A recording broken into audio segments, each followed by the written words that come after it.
What's up everybody, this is Reese from C-Manga and welcome to my review of Hajime no Ippo chapters 1121 to 1123. So another three chapters out and all of them had their moments, you have the very touching spectacle that is Takamura's final moments in the ring, you got the comedy gold of Takamura finally getting checked up, and finally a look at how the future will proceed. We'll talk about Bison first. I know all throughout the build up and even during the match he called Takamura a thief for that, for taking his chance away to fight Eagle, but after that beating, it seems to have humbled him a hell of a lot. He's finally kind of like seeing Takamura's strength for himself, and he realizes that no, the guy didn't cheat. He actually worked his ass off to get to the top, and he even went as far as to call him, to say that his name means Almighty. So that right there just kind of shows like how much respect he's now got for him, which I think quite a lot of people do get because obviously they see that how much of a clown he is before, how just utterly rude and everything he is. But then when they actually fight him, I think it all kind of just like just sets in basically. Honestly though, I do really wonder what Takamura thinks about his opponents. I mean, like, every time they ask him for a comment, he always keeps that, it's nothing facade going on. Just once I'd like to hear him kind of say that it was a tough match, at least to like the coach or Ippo or someone. It doesn't have to be the press or anything. I know the reason he does it is obviously because, it kind of makes him seem all that more invincible. But you just gotta love that guy, It's like even after the match, he doesn't say anything. He's keeping with what he's doing, and what does he say to everyone? Just, oh, you all need to bow down to me now. I am like your god, basically. Such an ass, man. It's like instead of getting everyone's respect at that moment, instead he leaves the ring not to freaking applaud or nothing, but to cans and stuff being thrown at him. What is wrong with him? Seriously, what goes through his head? That right there, it's just literally true Takamura style. You do something amazing just to get everyone to hate you. Man, I have no idea what's wrong with the guy.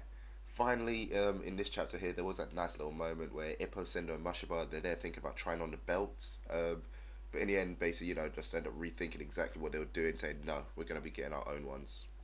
So that right there was a nice moment, especially because, like, it's like, oh yeah, we could try this the easy way, but it's like, no, we're going to do it the hard way. We're going to earn it ourselves. We're going to basically just going to get what we need to get.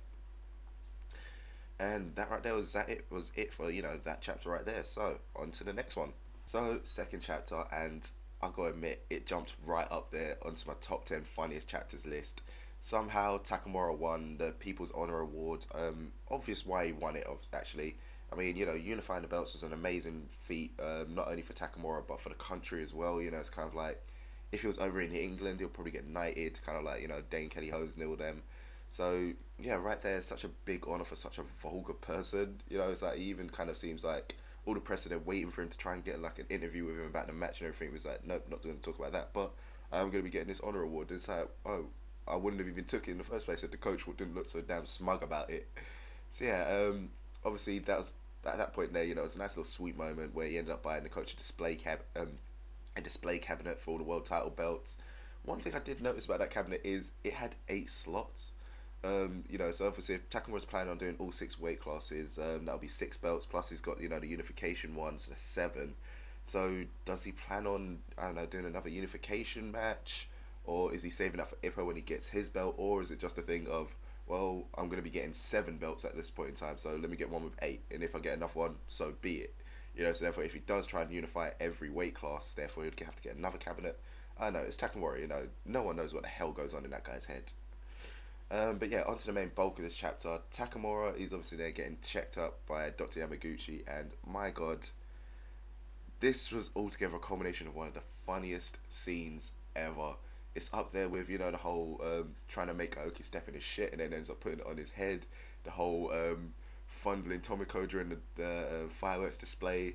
Ippo getting scared of Mashiba trying to climb up, claw his way up the walls. Stuff like that. There's just so many moments, but this right there is up there. And it all started from her going just a little bit too high on his inner thigh, brushing against his nuts. Which, in Takamura's mind means, oh, now I've got full reign to do whatever I want to do. So obviously he brushes her foot on her boobs, it's just like, oh, I'm sorry, it's like that, it's like, oh, like that sometimes happens.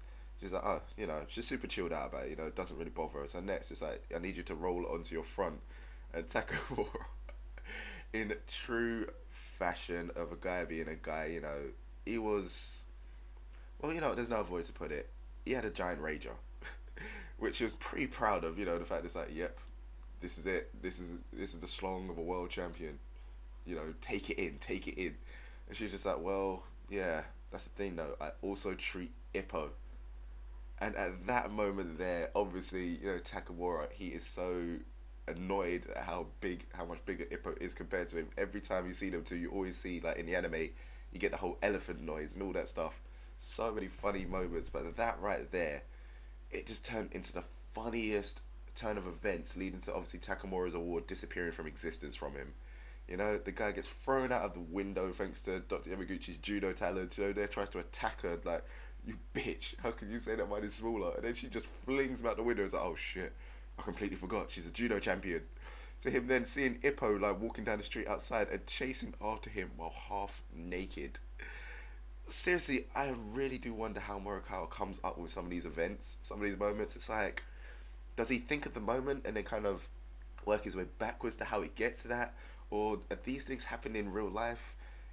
Either way, like I said, that right there, top 10 funniest moments, it has to be on that list.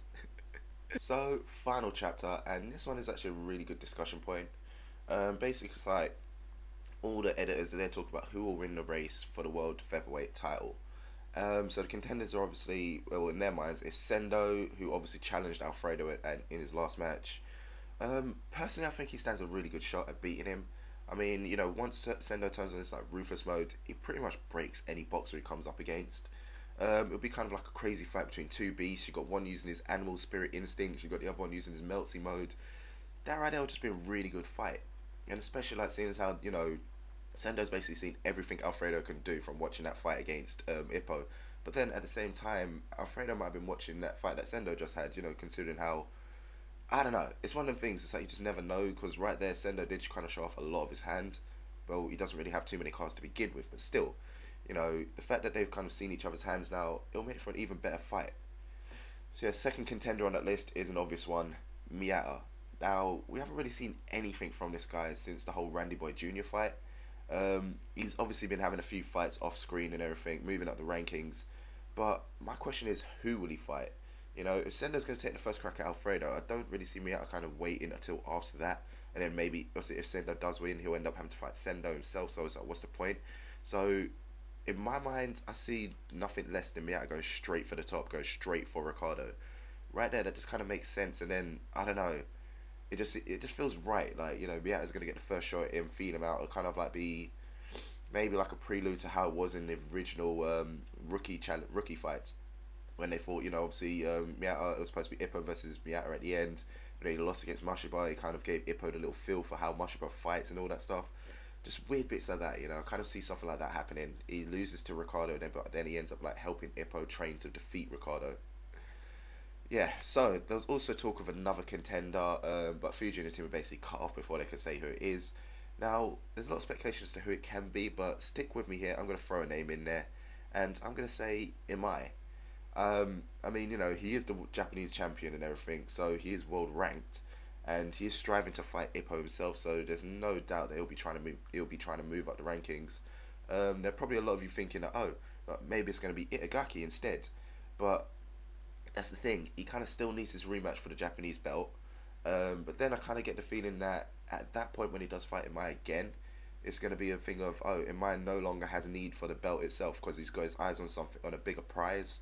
Kind of leaving Itagaki with an empty victory if he does win. I don't know. It just kind of seems like that's the way their rivalry's been written. That's the way it works. But yeah, final thing in this chapter I want to talk about is kind of like how far the guys obviously talk about how far Takamura will go, and then in turn that kind of led to them talking about how far they will go themselves. Ippo, it's obvious he's going to go straight. He's going straight for the top. You know, he's one of them people. Itagaki, he kind of, I don't know. I think he will be there as well, but he's more of a slower burner. You know, which is kind of ironic considering how he's like, you know, the fastest in Japan now. Aoki, I feel that he'll kind of like, he'll go a lot further. He'll get his belt. You know, now that he's sorted out his whole eye closing problem. Plus, he has that rematch on his mind. You know, and yeah, he's got his rivalry basically all sorted out. The only problem I see right now is with Kimura himself. At the moment, he doesn't really have a goal or a rival. You know, it's like he's just kind of like going along with the flow of everyone else. It's like, I need to get the Japanese belt, and then from there I'll be able to move on to the world. At one point, obviously, he did have a rival, which was Mashiba. But, you know, look at Mashiba now, man. That guy has gone so far ahead. Kimura means nothing to him now. So, out of all of them, I kind of had the feeling that he is the closest one to maybe falling back into a trainer role or something like that. But only time will tell. Hell, Murakawa might end up writing in a nice rival for Kimura, someone who can actually fight like him. Something like that. So yeah, that there is all three chapters, and you know what? They were really good in my opinion. The first one, I don't know, in terms of like a whole, you know, 3 chapter review, doing it like that. The first one kind of fell into that, but it was more obviously like, you know, the finish up for the whole Bison match. Whereas the next two, they did kind of seem like that whole slice of life kind of thing, which I must admit, Ippo is one of the mangas where I actually really do enjoy the whole slice of life chapters. It just brings so much comedy and everything to it that it just falls right in perfectly, you know, it just works. But yeah, 3 really good chapters. The second one, like I said, is now up there on my top 10 funniest chapters list, which maybe I should do a video of. Hell, sound off in the comments if you want to see a top 10 favorite, top 10 funniest Ippo chapters list. But yeah, that is pretty much it from me, guys. You know the usual thing to do about this. Let me know what you thought about this chapter in the comment section below. Which ones were your favorite? What was your high points? What was your low points? Did you actually think that chapter was one of the funniest? Let me know. And as usual, don't forget to check out everything on the channel. So I'll see you next time.